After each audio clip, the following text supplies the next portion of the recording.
나는 어찌할까.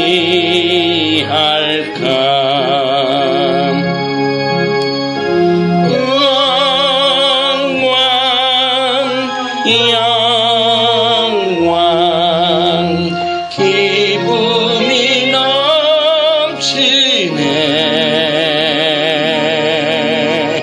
영광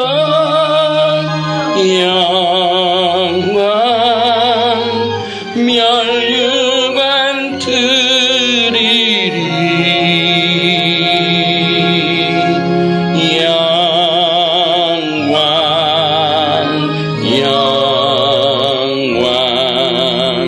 마음을 열어라.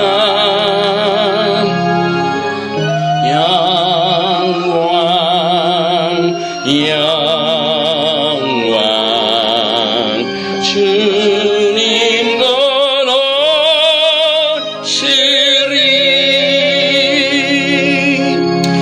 사탄의 권세는 그날에 다 물러가리라.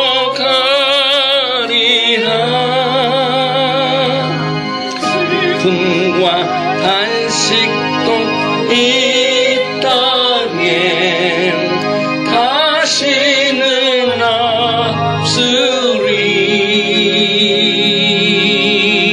주 안에 죽은 사람들 하늘 가리니. 주님 오늘 오신다면 나는 어찌할까.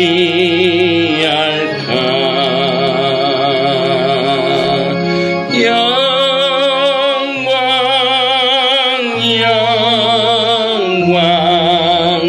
기쁨이 넘치네. 영광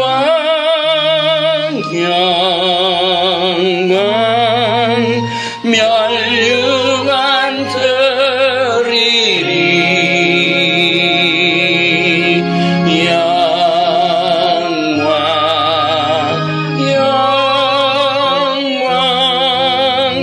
마음은 열어라.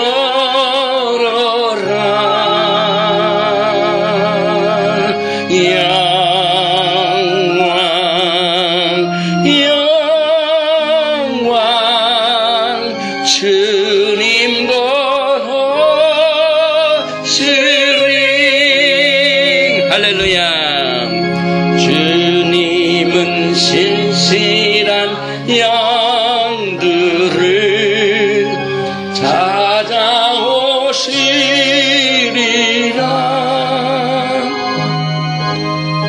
기쁨만 가지고 주님을 맞을 수 있을까. 찬송하세 우리 주님. 새벽같이 오시리라. 예비하라. 항상 깨라. 주 속히 오시리.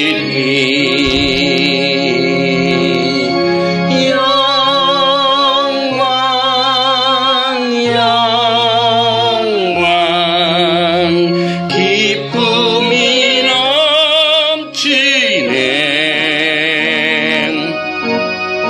영광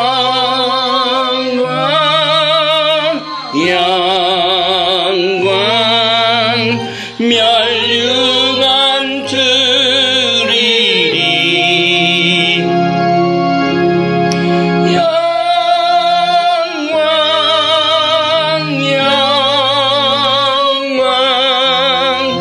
마음은 열어라.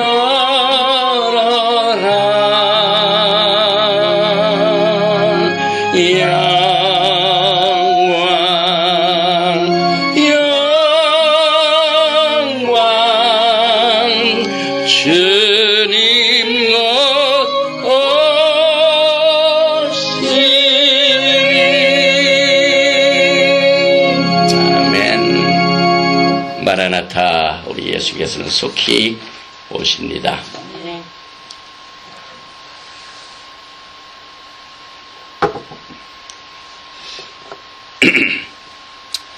오늘부터는 그동안 20번에 걸쳐서 히브리 관점에서 본 종말론의 메시지를 끝내고 그 다음에 제가 오랫동안 기도해오던 이스라엘에 관한 주제로 공부를 합니다. The House of Israel.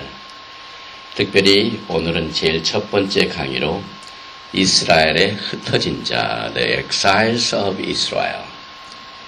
이 이스라엘로는 지금 이 서방 신학교에서나 또 교회에서 가장 등한히 했던 부분이고 무시당했고 또 없애버린 부분입니다. 그래서 지난 1700년 동안 교회는 이제 이스라엘을 완전히 대신했기 때문에 이스라엘은 다 사라지고 교회가 이 모든 것을 다 대체했다는 이러한 사상 속에서 신학이 발전되고 또 이것으로 큰 논쟁을 갖고 있는데 히브리 관점에서 메시아를 기다리는 하나님의 아름다운 신부들은 반드시 우리 신랑 되신 예수님께서 계셨던 곳, 또 그곳에 왕국을 세우시는 이 이스라엘에 관하여 정말 정신을 차리고 공부를 잘 해야 예수님께 이쁨을 당합니다. 이스라엘을 무시한 자들은 하나님이 심판하시고 천국에 들어올 수도 없습니다. 이만큼 이스라엘은 중요한 부분을 차지하고 있습니다. 제가 어제 오랫동안 알았던 미 기독교가 아니라 CBS 방송 채널 눈 크게 하는 이 세상적인 방송국이죠.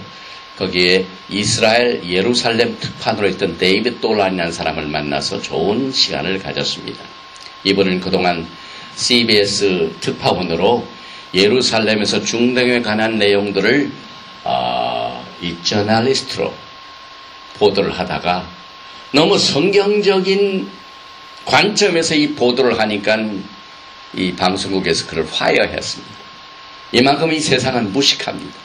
그래서 그 나름대로 이제 주님이 불러주시는 그 탤런트를 살려가지고 지금 예루살렘에 한 30여 년 동안 살면서 각종 그 중동에 관한 특별 프로그램을 만드는데 어제 저녁에 이 긱하버에 잠깐 시간을 가져서 제가 밤늦게까지 있다가 왔는데요. 지금 여러분과 제가 살고 있는 시대는요. 정말 예루살렘의 평강을 위해 기도할 때입니다. 이스라엘의 위치는 이제는 더 이상 하나님께서 간섭하시지 아니하시면은 무서운 일이 벌어지게 될 이와 같은 위험한 시대에 살고 있습니다. 이란이 지금 거의 핵을 개발해가지고 예루살렘을 향하여 이렇게 위협을 하고 있는 것이 상당히 큰 문제지만은 우리는 그동안 종래의 생각으로는 테헤란에서 미사일을 쏘아가지고 예루살렘을 공격하고 텔아비브를 공격하고 하이파를 공격하는 이런 것으로 알고 있는데 그분의 얘기로는 그건 2차적입니다. 어느 정도 지금 위험하냐면은 바로 이스라엘의 이 골란 하이트 지역 6.1 전쟁 때 점령했던 시리아로부터 점령 골란 하이트 그 다음에는 시리아 국가 시리아국가가 단거리 이 미사일로 이건 이렇게 뜨는 게 아니라 직격탄으로 옵니다. 그래서 거기에서 만약에 핵무기를 장전해가지고 공격을 한다면은 준비할 수 있는 워닝 기간이 2분밖에 남지 않았어요. 이란에서 공격할 경우에는 그래도 상당한 시간이 여유가 있습니다. 이것을 방해할 수 있는 시간이 있는데 이제 바로 이 콧등 이 북쪽에 이 다마스카스 정부 거기에서 공격이 온다면은 거의 막을 시간이 없습니다. 더욱 놀란 것은 이란에서 공격하는 것을 준비하는 것이나 이제는 완전히 이 레바논 지역을 점령을 해가지고 하마스 지역에 지금 재래적인 방법으로 핵무기를 가지고 쏠 수 있는 이 핵무기를 이미 레바논에 밀수입한다는 사실이 지금 특급 비밀로 남아있습니다. 만약에 레바논에서 쏜다면 시리아보다 더 가깝습니다. 밤낮이 하마스 지역이 레바논에서 이스라엘로 쏘는 그동안의 모든 라켓은 거의 레바논에서 왔습니다. 그런데 거기에 핵무기를 장전한다면 이건 뭐 1분밖에 남지 않습니다. 그러니 거기에서 만약에 공격이 온다면은요, 이건 막을 길이 없습니다. 그래서 나타냐의 수상을 비롯해서 8명의 강요, 나타냐의 수상을 비롯하여 7명 강요가 총 8명이 최종적인 결정을 지금 하기 직전에 살고 있습니다. 어떤 결정이냐면은 이 오바마 행정부는요, 거의 이란을 생션으로 한다지만은 공격할 수 있는 능력이 없습니다. 지금 너무너무 미국 경제가 아깝다. 미국에서 그래도 내놓을 만한 그 부동산업으로 크게 성공했던 이 도널드 트럼프라는 사람이 저 플로리다에다가 고급 24층 컨도미니엄을 졌는데 그동안 2년 동안 한 사람도 들어오는 이 사람이 없어요. 지금 2년 동안 텅텅 비어 있습니다. 이 미국의 경제가 이게 보통 문제가 아닙니다. 하나님의 은혜로 3년 전인가 4년 전에 우리 전명자 목사하고 제가 하와이를 방문할 수 있는 기회가 있었는데, 제가 이 목사를 이렇게 가니까 부자인 줄 알고 돈이 많은 사람인 줄 알고 트럼프 타워에 우리를 초대해가지고 그 고급 아파트를 소개를 해주는데, 거기서 구경한다니까 그냥 관광 좀 올라가 봤어요. 막 호화판입니다. 그 트럼프 타워가 텅텅 비어 있습니다, 여러분. 이러니 미국 경제가 지금 돌아가지는 않습니다. 그러니 또 그런데다가 오바마의 아버지는 이슬람입니다. 그래서 팔레스타인과 아랍 지역에서 당신의 아버지가 이슬람이면 당신도 이슬람이다 하고 막 계속 압력을 넣습니다. 그래서 이쪽 그 예루살렘의 편향적인 이 팔레스를 가지고 있는 것이 뚜렷합니다. 그래서 13명의 이 하원 의원들이 지금 들고 일어났어요. 그래서 이스라엘은 이제 살기 아니면 죽기에 결정을 해야 돼요. 또 하나의 홀로코스트가 일어나기 전에 우리가 우리의 생명을 구해야 된다. 비상시기에 살고 있습니다. 1948년 제가 태어난 해에 히틀러가요, 그 가장 친한 고급 장교로부터 정보를 받았습니다. 저 모스크바 지역, 러시아 지역에 너무 많은 공격이 심하기 때문에 지금 납치가 거의 전쟁에 지고 있다. 그러니 그 유대인들을 죽이는 이 일을 그만하고 그 병력을 전부 차라리 유대인들을 우리의 군대로 만들어 가지고 러시아를 공격하는 데 사용해야 된다 하고 올렸습니다. 그랬더니 히틀러가 하는 말이, 우리가 죽는 한이 있더라도, 전쟁에 지는 한이 있더라도 우리는 저 유대인들을 완전히 박살해야 된다. 생각을 해보세요.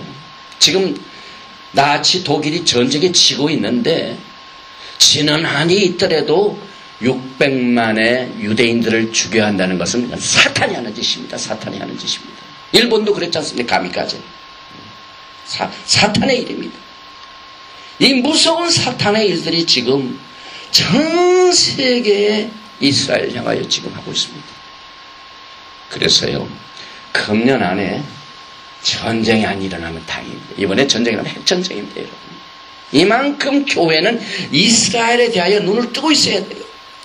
그것을 우리가 이제 성경적으로, 이 세상에 돌아가는 일보다는 성경적으로 공부하는 것이 이스라엘어로지, 하우스 오브 이스라엘인데, 오늘은 이 첫 번째 이스라엘 흩어진 자, 이것을 공부하는데, 특별히 마태복음 3장 1절 이하의 3절까지의 본문 말씀을 보면, 그때 세례 요한이 이르러 유대 광야에서 전파해 가로되 회개하라, 천국에 가까웠느니라 하였으니, 저는 선지자 이사야로 말씀하신 자라 이르시되 광야에 외치는 자의 소리가 있어 가로되 너희는 주의 길을 예비하라, 그의 첩경을 평탄케 하라 하였느니라. 오늘 우리가 이스라엘에 관한 공부를 하는데 왜 세례 요한의 얘기가 나옵니까? 이 세례 요한의 출생은요, 예수님의 오심과 직접적인 관계가 있는 것이 성경적인 말씀입니다. 다시 말하면 예수님의 오심을 기다리는 사람들은요, 세례 요한의 이 탄생한 내용을 성경적으로 공부하면은 이제 성경의 역사는 앞으로 인한 예언입니다. 그래서 세례 요한이 탄생을 한 뒤에 누가 오셨습니까? 엘리자벳이 세례 요한을 출산하고 난 뒤에 바로 마리아가 예수님을 낳게 되는, 그래서 순서가 그렇게 됩니다. 그래서 우리 예수님의 오심을 기다리는 자는 지금 이스라엘에 흩어진 자들을 우리가 공부하면 주님의 오심을 알 수가 있어요. 그게 첩경이 됩니다. 특별히 이 세례 요한의 아버지 사가랴는 아비야 반열의 제사장이었습니다. 누가복음 1장 5절에 유대왕 헤롯 때에 아비야 반열의 제사장 하나가 있으니 이름은 사가랴요 그 안에는 아론의 자손이니 이름은 엘리자벳이라. 그런데 역대상을 보면은 아비야는 8째 제사장 코스였습니다. 그래서 이스라엘은요 24개의 반열로 다 구분이 되어 있습니다. 그래서 그 24반열의 각각의 제사장들은 1년에 2번 성전에서 일주일 동안을 섬깁니다. 제사장이 굉장히 많았습니다. 그래서 제사장 중에 성전에 가가지고 그 직분을 당한다는 것은요, 모든 것이 제비를 뽑습니다.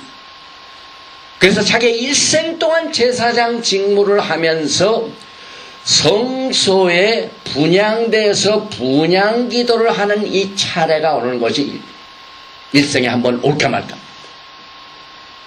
그렇게 이 하나님 섬기는 일이 그렇게 쉬운 건 아닙니다. 그런데 이 사가랴는 제비를 딱 뽑아가지고 세례 요한이 오기 직전에 하나님께서 제비를 딱 뽑아가지고 분향하는 순서에 딱 자기가 순서가 뽑혔습니다. 그래서 그 내용이 누가복음 1장 9절 제사장의 전례를 따라 제비를 뽑아 주의 성소에 들어가 분향하고, 누가복음 1장 11절 이하에 주의 사자가 저에게 나타나 향단 우편에 선지라. 사가랴가 보고 놀라며 무서워하니 전서가 일러가로되 사가랴여 무서워 말라. 너의 간구함이 들린지라. 내 아내 엘리사벳이 내게 아들을 낳아주니 그 이름을 요한이라 하라. 나이 늙은 사가랴가 엄청난 복을 받았습니다. 일생에 한 번 제비 뽑혀서 분향대에 가서 할까 말까 하는데 하나님의 섭리 가운데 세례 요한의 아버지가 하나님의 뜻을 이루는 때가 되었기 때문에 제비도 뽑혀지고 분향단에 가서 막 기도를 하는데, 이 분향단에서 기도하는 내용은 아미다입니다. 우리 전명자 목사님 내용을 잘 아시죠? 아미다라는 것은 유대인들의 제사장이 서서 기도하는 18개의 종목을 가지고 하루에 3번 기도하는 내용입니다. 그래서 성전에 가가지고 이 사가랴가 아미다 기도를 하는데 18번의 이 항목 중에 그 중에 2개는요 하나님이시여 우리의 흩어진 이스라엘의 지파들을 빨리 모아주셔서 메시아께서 오셔서 우리를 다스려 주시옵소서. 이 2 조항목이 그들이 하루에 3번 기도하는, 밤낮 기도하는 내용입니다. 여러분. 교회를 한번 보십시오. 교회에 우리가 기도할 적에 주기도문은 잘합니다. 하늘에 계신 우리 아버지 이름이 거룩히 여김을 받으시옵니다. 나라가 임하옵시며 주의 나라가 이 땅에 오기를 임하게 해달라고 주님께서 우리에게 패턴을 기도를 가르쳐 주셨어요. 주의 나라를 위해서 기도합니까? 우리가 주여 어서 오시옵소서 기도합니까? 유대인들은요 1000몇백 년 동안을 서서 기도할 적마다 하루에 3번 빨리 유다 지파의 12지파 흩어진 자들을 다 모으셔서 메시아가 빨리 오셔서 다윗의 왕국, 무너진 왕국을 세워주시옵소서 이렇게 기도를 하는데 하나님께서 사가랴에게 내가 아들을 낳는다 기도의 응답으로 주셨습니다. 그래서 이 아미다 18번의 기도를 하다가 사가랴는 아들을 낳는 축복을 받게 됩니다. 그것도 다 하나님의 섭리 가운데 빨리 세례 요한이 탄생을 해야 예수님이 탄생하시고, 빨리 세례 요한은 엘리야의 영과 그 사역으로 복음을 외쳤습니다. 그래서 메시아 재림 전에 엘리야의 운동이 먼저 일어나야 되는데, 우리는 지난 2, 3년 동안 엘리야의 무브운동이 지금 성령바람을 탔습니다. 엘리야가 외치는 메시지를 증거를 해야만 예수님이 오십니다. 이것이 성경적입니다. 그래서 메시아의 오심 전에 선행되는 엘리야의 사역을 교회가 깨달아야 됩니다. 마태복음 10장 10절 이하의 제자들이 묻자 가로되 그러면 어찌하여 서기관들이 엘리야가 먼저 와야 하리라 하나이까?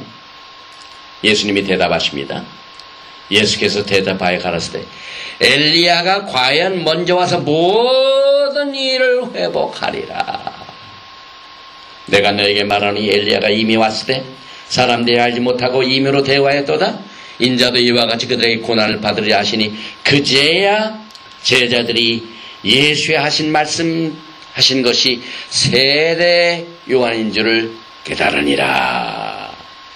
세례 요한은요, 엘리야의 인격화된 사역을 맡아가지고 예수님께서 나시기 전에 세례 요한이 와가지고 광야에서 복음을 외치다가 일찍 죽임을 당합니다. 그래서 그때 세례 요한은 엘리야의 그 사역을 예수님의 초림을 외친 겁니다. 그러나 그것이 끝난 게 아닙니다. 이제 이 주님께서 다시 오실 이 재림 전에 엘리야와 같은 이 사역이 지금 전 세계에서 벌어지고 있습니다. 누가복음 1장 13절에 천사가 일러가라되 사가랴 무서워 말라 너의 간구함이 들린지라 내 아내 엘리사벳이 내게 아들을 낳아주니 그 이름을 요한이라 하라. 저가 또 엘리야의 심령과 능력으로 주 앞에 앞서가서 아비의 마음을 자식에게 거스린 자를 의인의 슬기에 돌아가게 하고 주를 위하여 세운 백성을 예비하리라. 이게 이제 하나님께서 계시하신 이 마지막 때의 그 일들을 미리 세례 요한을 통하여 지금 말씀을 통하여 우리가 깨닫게 된 내용이 바로 그겁니다. 엘리야의 사역을 했는데 세례 요한이 무엇을 했다고요? 아비의 마음을 주께로 돌아오게 하는데 말라기서 4장 4절에 보니까 너희는 내가 호렙에서 온 이스라엘을 위하여 내 종 모세에게 명한 법 곧 율례와 법도를 기억하라. 토라를 기억하라. 우리가 밤낮이 토라를 기억하라. 토라를 기억하라. 수십 번 이 말씀을 증거했습니다. 그런데 그 내용이 뭡니까? 엘리야의 사역의 내용이 뭡니까?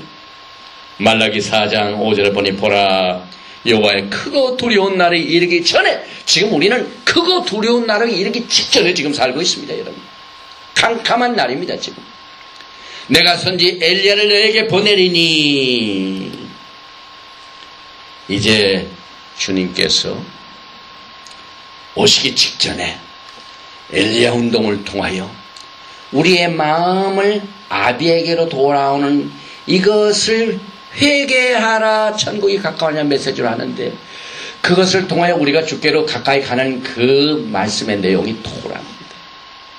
그래서 이 토라를 통하여 보면은요, 이제 다음 주일 저녁에 토야랍 페어그라운드에 수백 명의 이 지역에 살고 있는 메시안 유대인들이 모여서 6월절 만찬을 갖게 되는데, 지금 이 지역에 많은 목사님들이 같이 가십니다. 한 7명, 8명이 이번에 사인하셨고, 또 우리 집사님도 사인하셔서. 티켓 사셨습니까? 집사님? 티켓이 왔습니까? 네, 할렐루야. 와가지고 이제 6월절 행사를 하는데요, 얼마나 주님의 오심을 기다리는 행사가 되는지 몰라요. 그래서 4개의 잔으로 이제 6월절 행사의 잔을 나눕니다. 첫째 잔은 성결의 잔입니다. sanctification. 먼저 우리가 깨끗하고 정결한 심령의 신부의 마음을 가져 예수님을 신랑으로 맞이합니다. 그래서 우리 전명자 목사가 작년에 이 토라에 배친 예시아의 신부, 이 마지막 때의 신부들을 준비시키는 성결의 메시지가 여기 숨어있어요. 그런데 오늘날 메시지를 보세요. 성결의 메시지가 있습니까? 없습니다. 저는 여러분들에게 특별히 이 토라에 배친 예시아의 신부를 권면합니다. 이 책을 통하여 정말 이 sanctification, 정결한 신부로서 예수님을 맞이할 준비를 우리가 해야 되는데 그 패스오버 세이다 6월절 첫 번째 잔이 첫 번 입문입니다. 첫 번 입문이 sanctification. 성결해야 우리가 주님을 만날 수가 있습니다. 마음이 정결한 자는 복이 있나니 주님을 볼 것이다. 그 다음에 두 번째 나눈 잔이 고통과 억압에서 해방되는 잔을 상징합니다. 세 번째 잔은 구속의 잔입니다. 그래서 이 redemption, passover는 man's redemption입니다. 지금 성경적으로 레위기 23장에 나와 있는 절기를 성경적으로 따져볼 적에 우리는 모두가 다 니산월, 지금 구속의 달에 오늘 니산 이제 다음 14일을 앞두고 일주일 전입니다. 구속의 잔입니다. 그리고 네 번째 나누는 잔이 다가오는 나라가 임하옵시오며 천국의 이 땅에 임하는 것을 위한 잔이 필요합니다. 그런데 이 네 번째 잔을 나눌 쪽에 또 하나의 잔이 있습니다. 엘리야의 잔입니다. 그래서 유대인들은 1700년 동안 이건 전통입니다. 성경에 나온 건 아니지만 전통입니다. 왜냐하면 성경의 말씀을 쫓아서 자기네들이 네 잔을 이 패스오버 때 6월절 잔에 나올 때 하나의 잔에다가 포도주를 붓는데 마시는 건 아닙니다. 마시는 게 아니라 붓는 잔입니다. 그래서 그걸 엘리야의 잔, 엘리야의 잔. 이건 성경적으로 볼 적에 엘리야의 잔은 메시아가 임하시기 전에 엘리야가 먼저 온다는 사실을 일깨우기 위한 잔입니다. 지금 교회가 이 엘리야의 잔이 필요합니다. 왜냐하면 메시아의 오심을 알리기 위하여 미리 엘리야가 와서 외치는 광야의 소리가 있습니다. 여러분, 교회는 이 광야의 소리를 들어야만 됩니다. 그래서 이제 이 패스오버 세이드의 맨 마지막 째 할렐이라는 순서가 있네요. 14번째 순서인데요. 그 순서에서는 이 할렐은 할렐루야 그 말입니다. 찬양시입니다. 찬양시가 뭐냐면 시편 115편에서 118편을 낭독합니다. 그리고 그 뒤에 시편 136편을 낭독하고 넷째 잔을 마시고 마지막으로 하가야 노래를 부르는데 이 특별히 이 세례 요한의 탄생과 예수님의 탄생이 관계가 있듯이 엘리야의 임함과 예수님의 재림은 깊은 관계가 있습니다. 세례 요한은 6월절 기간 중에 태어났다고 합니다. 그래서 이 니산달 6월절은 구속의 달인데 이삭도 6월절에 탄생했다고 믿고 있습니다. 이삭이 창세기 21장 보니까 1절에서 여호와께서 그 말씀대로 사라를 권고하셨고 여호와께서 그 말씀대로 사라에게 행하였으므로 사라가 잉태하고 하나님의 말씀하신 기한에 미쳐 늙은 아브라함에게 아들을 낳으니 아브라함이 그 낳은 아들 곧 사라가 자기에게 낳은 아들을 이름하여 이삭이라 하였고 사라가 가로되 하나님이 나를 웃게 하시니 듣는 자가 다 나와 함께 웃으려다. 우리가 기적을 체험할 때는 어이가 없습니다. 하나님 저같이 늙은이가 어떻게 아기를 낳아요 하고 웃는데 하나님께서 기적을 베풀어서 주신 그 아들이 이삭인데 그 이삭도 6월절에 태어났습니다. 그래서 이 구속이라는 것은 주께서 그의 백성들을 잊어버린 것이 아니라 찾아오셔서 원수를 갚아주시고 돌아보신 것이 구속입니다.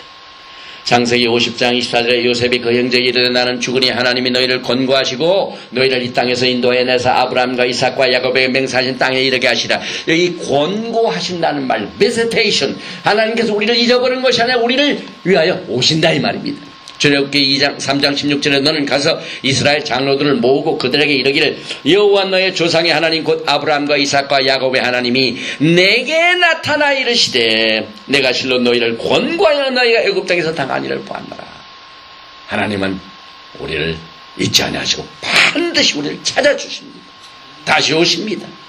출애굽기 4장 31절에 백성이 믿으며 여호와께서 이스라엘 자손을 돌아보시고 그 고난을 감찰하셨다 함을 듣고 머리를 숙여 경배했더라. 그래서 진정한 델리버의 구속자는 반드시 그의 백성들을 해방시키십니다. 하나님께서 이 세상을 그냥 이렇게 이 고통 중에 지금 이스라엘 사면초게 동서남북에서 이제 핵무기를 가지고 이스라엘을 죽이려고 하는 이때 진정한 하나님은 반드시 구출하신다 이 말입니다. 재림과 직결합니다 지금.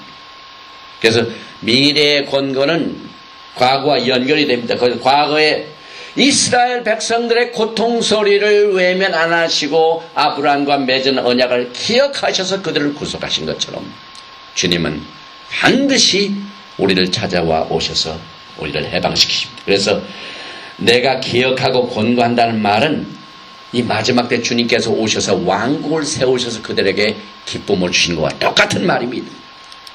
그래서 이 진정한 목자는 주님을 잘 만난다는 것은 좋은 목자를 만나는 것을 말합니다. 좋은 목자는 반드시 그 양떼들을 지켜 보호한다 이 말입니다. 그래서 에레미야서 23장에 보니까 돌아보지 아니하는 목자들을 주님은 심판하신다고 그랬습니다. 나 여호와가 말하는 내 목장의 양무리를 멸하며 흩은 목자에게 화 있으리라. 그러므로 이스라엘 하나님 나 여호와가 내 백성을 기를 목자에게 같이 말하노라. 너희가 내 양무리를 흩으며 그것을 몰아내고 돌아보지 아니하였도다.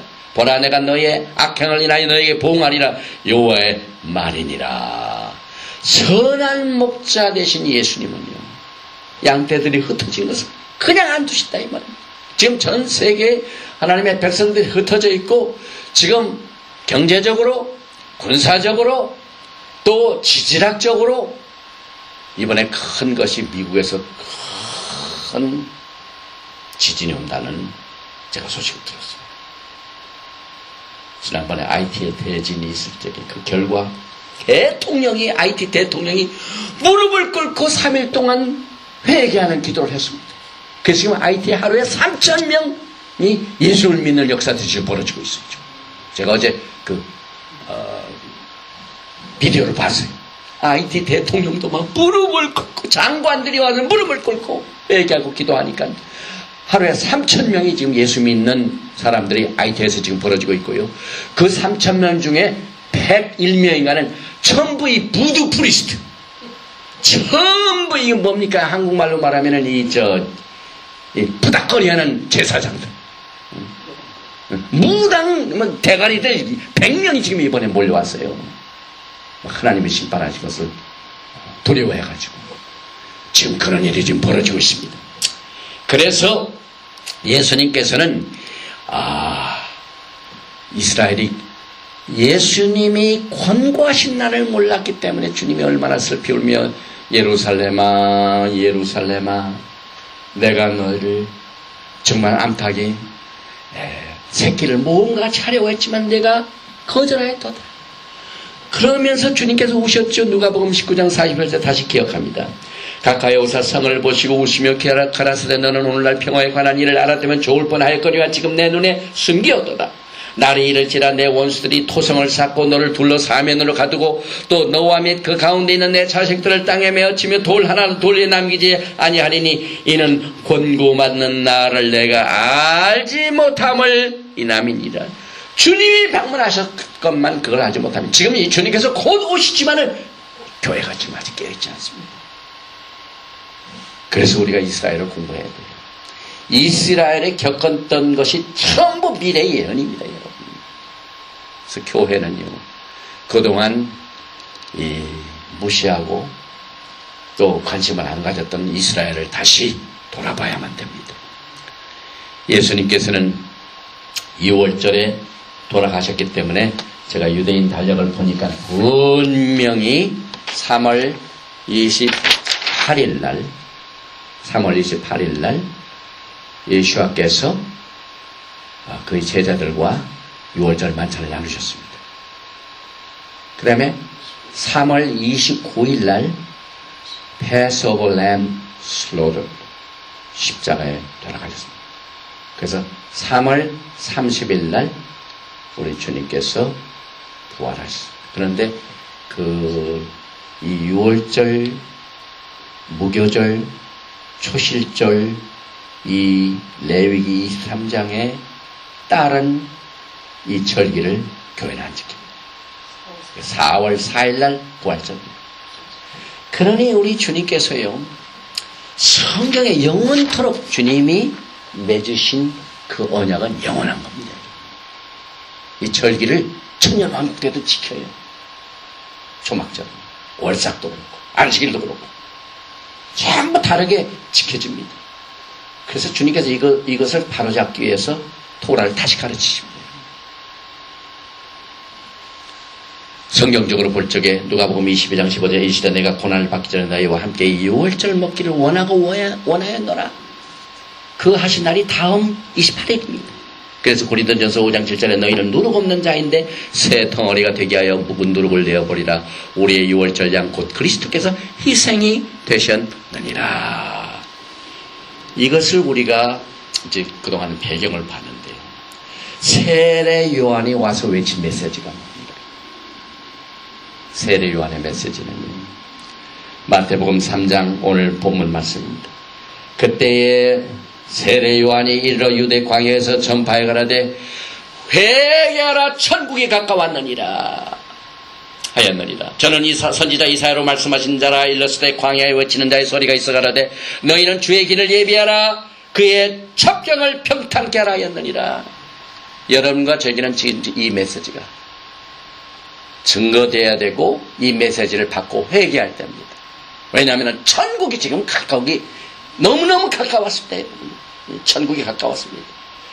그래서 이 세례 요한은요, 뭐 유대인들, 바리새파, 그 다음에 이 정치적인 유대 회당에 있는 모든 종교적인 집단에 정식으로 거기에 가입을 해가지고 이 메시지를 외치지 않았습니다. 그 메시지를 외쳐봐야 듣는 사람도 없었고 껴주지도 않았어요. 다시 말하면 오늘날 메인스트림 교단에 무슨 큰 거물로 세례 요한이 거기에 등록을 해가지고 메시지를 친 거 아니에요. 증거한 것이 아닙니다. 하나님께서는요, 세례 요한은 내가 거기 가봐야 껴주지도 않고 너를 내줄 것이기 때문에 너는 가서 광야에서 외쳐라. 광야에서 외친다. 지금 이 마지막 때는요, 광야의 소리가 진짜 소리입니다. 똑같은 역사가 지금 되풀이됩니다. 선지자 이사야로 하신 말씀 그대로 광야에 외치는 사의 소리가 있어 주의 길을 예비하라. 그래서 이 마지막 때는 광야에서 주의 길을 예비하는 이 메시지를 통하여 주님께서 이 마지막 때 주님의 재림을 준비케 합니다. 마태복음 4장 11절에 이때부터 예수께서 비로소 전파해 가라사대 회개하라 천국이 가까우냐. 예수님도 똑같이 그 메시지를 외치셨어요. 여러분, 주님도 회개하라 천국이 가까웠느라. 제자들이 기도를 가르칠 적에 나라의 임하옵시면 뜻이 하늘에서 이룬 것처럼 땅에서 이루어지라. 지금 뜻이 하늘에서 이루어진 것이 땅에 이루어지기 직전에 살고 있습니다. 지금 우리가. 예수님께서 무엇을 증거하셨다고요? 마가복음 1장 14절과 15절에 요한이 잡힌 후 예수께서 갈릴리에 오셔서 하나님의 복음을 전파하여 가라사대 때가 찼고 하나님 나라가 가까웠으니 회개하고 복음을 믿으라 하시더라. 예수님께 이거 2000년 전에 증거하신 메시지입니다, 여러분. 그래서 지금 2000 후에 살고 있는 이 마지막 말세 지금 집안에 살고 있는 우리들에게 이 메시지가 지금 전파되고 있습니까? 지금 주의 왕국이 곧 임하기 때문에 회개하고 주님 오실 나를 준비하라 하는 이 메시지가 지금 전파되고 있습니까? 외롭게 광야에서 이 토라에 비친 예수와의 신, 이것을 통해 하나님께서 사용하십니다. 주님께서 똑같이 그렇게 하신 것처럼 세례 안에 똑같이 한 것처럼 마지막 때 지금 이것이 필요해요. 그래서 예수님과 세례 요한의 공통적인 사역의 메시지는요, 회개하라 천국이 가까웠느니라. Repent and the kingdom of God is at hand. 재림의 메시지를 지금 외쳐야 됩니다, 여러분. 그러니 회개해야만 됩니다. 회개하고 복음을 믿으라. 그래서 이 세례 요한의 메시지는요, 예수님께서 예수 하마시아 이 메시지입니다. 예수님께서 메시아이기 때문에 메시아가 뭡니까? 메시아는 왕국이 있습니다, 여러분. 교회는 왕국이 없지만은 메시아는 왕국이 있습니다, 여러분.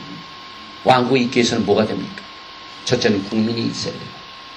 그 다음에 두 번째는 땅이 있어야 돼요, 여러분, 국가. 그 다음에 주권 권리가 있고 왕이 있어야 돼요. 교회는 왕이 없지만은 메시아 왕국에는 메시아 예수님의 왕이 반드시 오셔야 됩니다, 여러분. 그래서 시편 105편을 보니까요, 그 메시아 왕국 때문에 아브라함과 이삭과 야곱과 맺은 그 땅과의 언약은 영원합니다. 여러분 시편 105편 읽어보세요. 11절 보면은 내가 너에게 준 이 땅은 영원한 것이다. 지금 땅 문제가 지금 큰 문제죠, 여러분. 미국이 앞서서 동예루살렘에 팔레스타인 수도를 지금 세우려고 압력을 넣습니다, 여러분. 오바마도 그렇고 힐러리 클린턴도 그렇고. 그런데 하나님께서는 아브라함과 이삭과 야곱 이스라엘 나라에게 준 땅은 영원합니다. 영원합니다. 퍼페추얼. 언제까지가 영원합니까? 옛날에 했던 것도 영원하니까 지금까지 영원하다 이 말입니다. 그래서 사도행전을 보니까요, 사도행전 19장에 보니까 1절 아볼로가 고린도에 있을 때에 바울이 윗지방으로 다녀 에베소에 와서 어떤 제자들 만나 사도행전 19장 3절에 바울이 가로되 그러면 너희가 무슨 세례를 받았느냐 대답하되 요한의 세례로다. 사도행전 19장 4절에 바울이 가로되 요한이 회개의 세례를 베풀며 백성에게 말하되 내 뒤에 오시는 이를 믿으라 했으니 그는 곧 예수라 하거늘. 예수님께서 지금 오실 날이 가까운 이때에 그 어느 때보다도 교회는요, Who is Messiah Yeshua? 예수님이 어떤 분인가를 정확하게 가르쳐줘야 돼요. 지금 교회 강단은요, 어느 때보다도 메시아 예수님을 가르칠 때입니다, 여러분. 이것이 사도 바울이 한 일입니다, 여러분. 사도행전 보세요. 이는 곧 예수라 하거늘 메시아 하마시아, 이걸 가르쳐야 됩니다. 또 세례 요한의 메시지는 회개하고 토라를 따르는 메시지입니다. 마태복음 3장 1 오늘 본문 말씀입니다. 그래서 죄를 회개하고 주님께 돌아온 것은 토라로 돌아오라는 메시지입니다. 이사야서 58장 1절에 크게 외치라 아끼지 말라 내 목소리를 나팔같이 날려 내 백성에게 그 허물을 야곱집에 그 죄를 구하라. 에스겔서 18장 30절에 나 주 여호와가 말하노라 이스라엘 족속아 내가 너희 각 사람이 행한 대로 국문할지니 너희는 돌이켜 회개하고 모든 죄에서 떠날지어다. 그러한즉 죄악이 너희를 배면케 하리라. 요한일서 3장 4절에 죄가 무엇인가를 이렇게 말하고 있습니다. 죄를 짓는 자마다 불법을 행하나니 죄는 불법이라. 영어 성경에 보니까 Whosoever commits sin transgress also the law, for the sin is the transgression of the law. 이게 무슨 말입니까? 죄가 뭡니까? 담배 먹고 술 먹는 게 죄입니까? 성경은 그렇게 가르치지 않아요. 토라를 어기는 것이 죄다. 이 교회가 너무 죄에 대한 개념을 제멋대로 해석을 합니다. 토라를 모르면 그게 죄입니다. 그러니 토라를 모르니 죄가 어떤 것을 알지 못한다 이 말입니다. 그래서 주님께서 세례요한을 통하여 또 주님 자신이 회개하라 천국이 가까워라 했는데 회개가 뭡니까? 죄를 떠나는 건데 죄가 뭔지도 모르고 어떻게 회개가 됩니까? 그러니 하나님의 나라를 맞이할 준비가 안 돼 있다 이 말입니다. 그래서 우리가 이스라엘론을 다시 공부해야 돼요. 하나님의 길이 뭡니까? The what is the way of Yahweh? 하나님의 길은 도라를 따르는 겁니다. 시편 25편 8절에 여호와는 선하시고 정직하시니 그러므로 그 도로 하나님의 길로 죄인을 교훈하시려다. 시편 119편 1절에 행위 완전하여 여호와의 법에 행하는 자가 복이 있으며 여호와의 법 이건 도라를 말합니다. 청년이 무엇으로 그 행실을 깨끗게 하리까? 주의 말씀을 따라 상갈 것이니라. 우리가 토라로 돌아가야 죄를 마지막 때 이길 수가 있습니다. 시편 119편 9절 말씀. 또 시편 119편 10절 말씀 내가 전심으로 주를 찾아 싸우니 주의 계명에서 떠나지 말게 하옵소서. 그래서 세례 요한의 메시지는 결국 회개하라 천국이 가까워 아니라 이 말은 토라를 따라서 죄가 먼 것을 회개하고 그대로 따르라. 그 말입니다.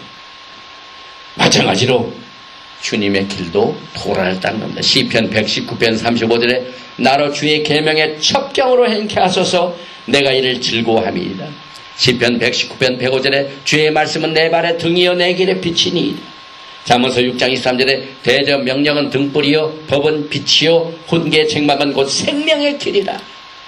그래서 이 천국이 가까웠다는 이 메시지를 세례 요한이 외친 것처럼 예수께서 외친 것처럼 이 마지막 때는 이 엘의 이 누굽니까? 이 마지막 때 여러분과 제가 다 이 엘리야의 무브운동을 통하여 토라로 돌아오는 메시지를 통하여 우리는 하나님의 길을 예배하라는 이 메시지를 좀 순종하여 지금 계속해서 이 토라를 가르치고 있습니다. 그래서 엘리야는 야곱의 집의 해방과 구속을 미리 알릴 이 메시지를 유대인들이 믿고 지금도 그것을 외치고 있습니다. 세례 요한은 광야에서 외치는 자의 소리였습니다. 그래서 마태복음 3장 3절에 저는 선지자 이사야로 말씀하신 자라 일렀을 광야에 외치는 자의 소리가 있어 가라되 너희는 주의 길을 예비하라 그의 첩경을 평탄케 하라 하였으니 그래서 세례 요한이 외친 그대로 우리가 토라로 돌아가면 이 토라는 주의 길을 말하고 있습니다. 그래서 광야에서 외치는 소리는 포로 생활의 끝을 선포하고 있습니다. 이사야서 40장의 내용이 뭡니까?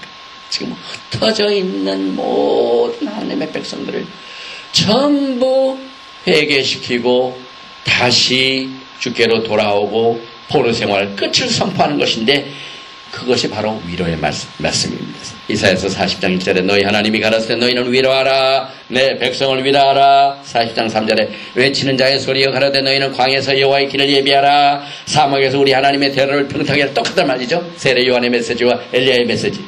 또 이사야서 40장 10절에 보라 주 여호와께서 장차 강한 자로 임하실 것이요. 재림의 메시지입니다. 그 팔로 다스릴 것이라. 보라 상급이 그에게 있고 보응이 그 앞에 있습니다. 주님을 정말 이름도 없이 빛도 없이 섬긴 자에게는 반드시 하나님께서 상급을 주신다 이 말입니다. 재림의 메시지입니다. 이사야서 40장 11절에 그 목자같이 양물을 먹이시며 어린 양을 그 팔로 모아 품에 안으시며 젖 먹이는 것들을 온순케 인도하신다. 전 세계에 퍼져 있는 이스라엘 포로들을 지금 모으는 것이 이 재림의 메시지인 것입니다. 그래서 하나님의 나라는요 하나님의 말씀 심중에 새겨지는 겁니다.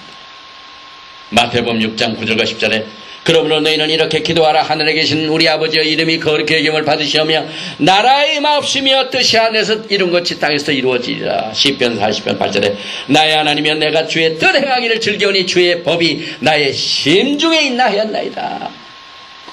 그냥 귀로 듣고 그냥 흘러버리는 메시지가 아니라 내가 사느냐 죽느냐 심중에 이것을 새기는 이 마지막 때의 이 토라의 메시지를 내 심중에 새기는 이것이 회개의 운동인 것입니다.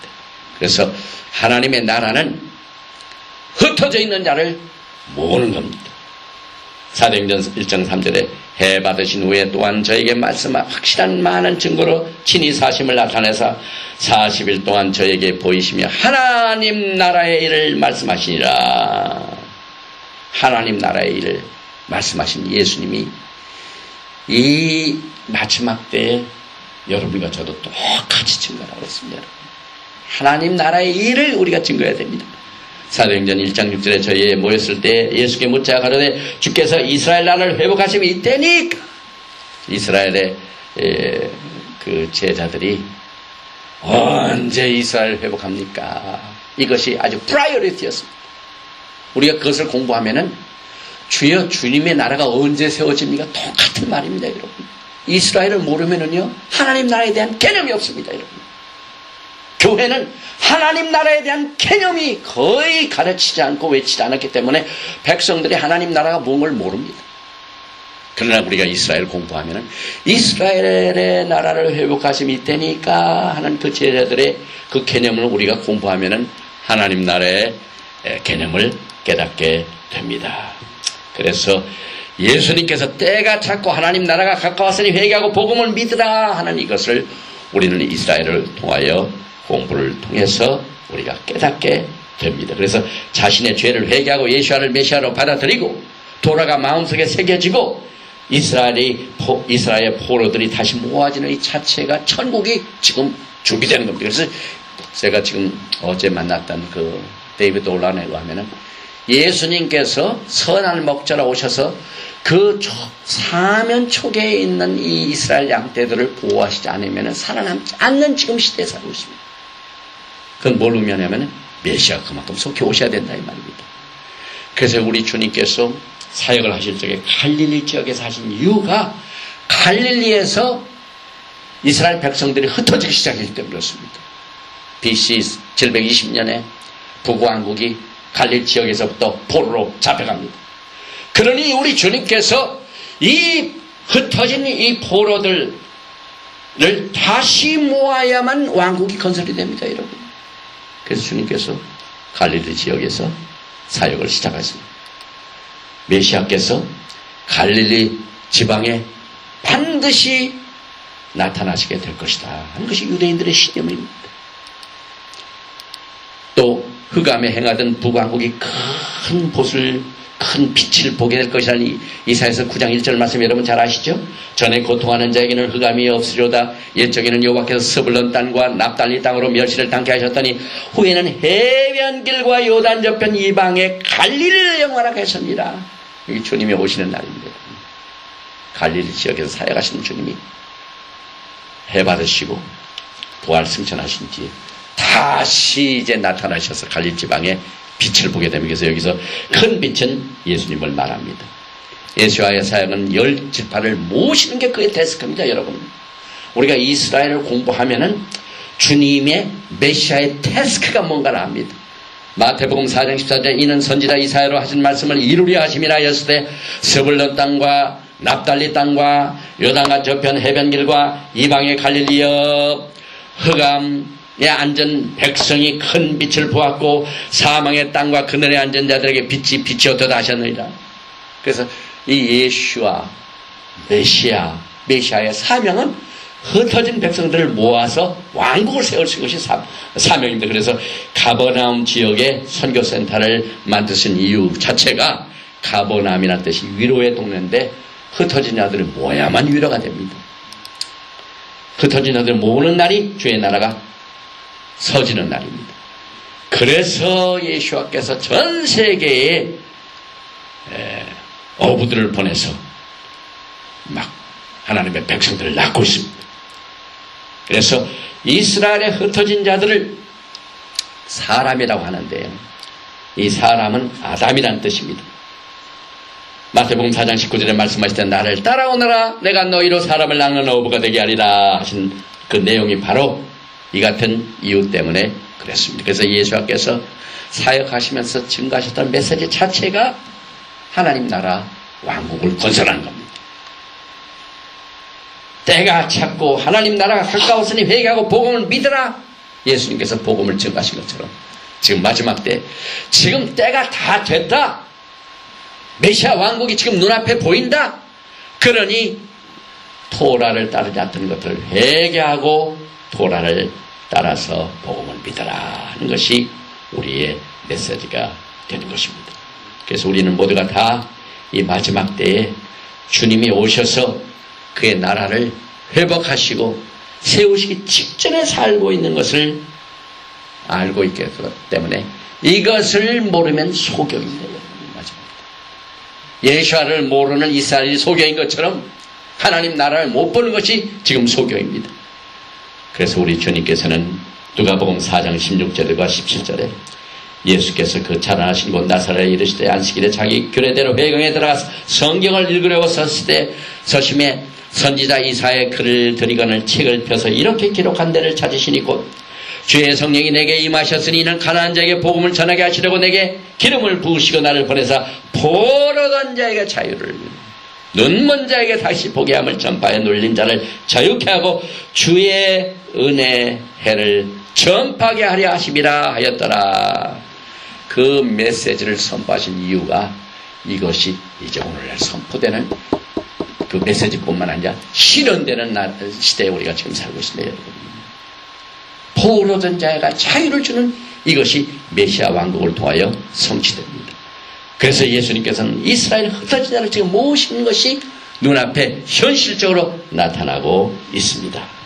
그래서 오늘 모두가 다 이제 오늘부터 시작되는 이 메시아의 오심과 또 이스라엘을 우리가 공부하면서 주의 나라가 눈앞에 다가온 것을 우리가 피부로 느끼고 있습니다. 그래서 우리가 회개하고 복음을 믿어야만 되는 것입니다. 여호와께서 모세에게 이르러 가라사대 아론과 그 아들들의 구하여 이르기를 너희는 이스라엘 자손을 위하여 이렇게 축복하여 이르되 여호와는 내게 복을 주시고 너를 지키시기를 원하며 여호와는 그 얼굴로 내게 비치사 은혜 베푸시기를 원하며 여호와는 그 얼굴을 내게로 향하여 드사 평강 샬롬을 주시기를 원하노라 할지니라 하라 하는 복이 여러분 마지막 때에 임하는 복이 되시기를 주님의 이름으로 축원드리며 오늘 메시지는 이것으로 마칩니다. 예수와 하마시아 할렐루야.